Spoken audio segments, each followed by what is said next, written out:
बांग्लादेश में एक बहुत ही खतरनाक विकास हुआ है जिसकी तरफ भारत को तुरंत ध्यान देना होगा। 1 जून को सुप्रीम कोर्ट ने जमात-ए-इस्लामी का राजनीतिक रजिस्ट्रेशन बहाल कर दिया है। यह वही संगठन है जिसने 71 में पाकिस्तानी फौज का साथ दिया था और बांग्लादेश की आज़ादी का विरोध किया था। 3 लाख बांग्लादेशियों की हत्या में इनका हाथ था। शेख हसीना ने 2013 में इसे बैन किया था, लेकिन अब समझना होगा कि यह कोई साधारण राजनीतिक पार्टी नहीं है।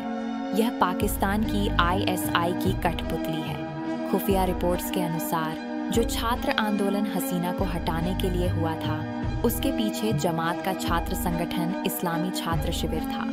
इस्लामी छात्र शिविर के कैडर पिछले 2 सालों में बांग्लादेश की सभी यूनिवर्सिटियों में घुस गए थे। ढाका, चटगांव, सिलहेट, राजशाही, हर जगह इनका नेटवर्क था। सबसे गंभीर बात यह है कि इंडिया आउट कैंपेन भी इन्हीं लोगों ने चलाया था। पाकिस्तान और चीन के इशारे पर भारत विरोधी माहौल बनाया गया था। लंदन में बैठकर पूरी साजिश रची गई थी। जमात के इतिहास को देखें तो पता चलता है कि यह सिर्फ धार्मिक संगठन नहीं है, बल्कि एक आतंकवादी नेटवर्क है। लश्कर-ए-तैयबा और जैश-ए-मोहम्मद जैसे गुटों से इसके गहरे रिश्ते हैं।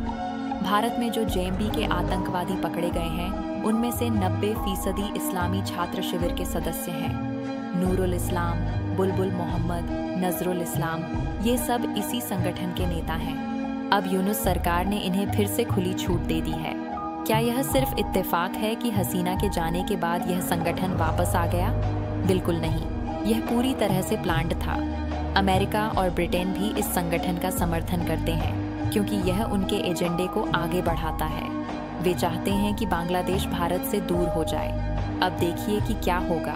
ये लोग अगले चुनाव में हिस्सा लेंगे और बांग्लादेश को एक कट्टरपंथी इस्लामिक राष्ट्र बनाने की कोशिश करेंगे।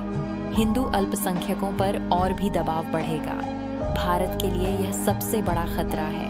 इनके पास न सिर्फ राजनीतिक ताकत होगी, बल्कि आतंकवादी नेटवर्क भी। बांग्लादेश से भारत में घुसपैठ और आतंकवाद बढ़ सकता है।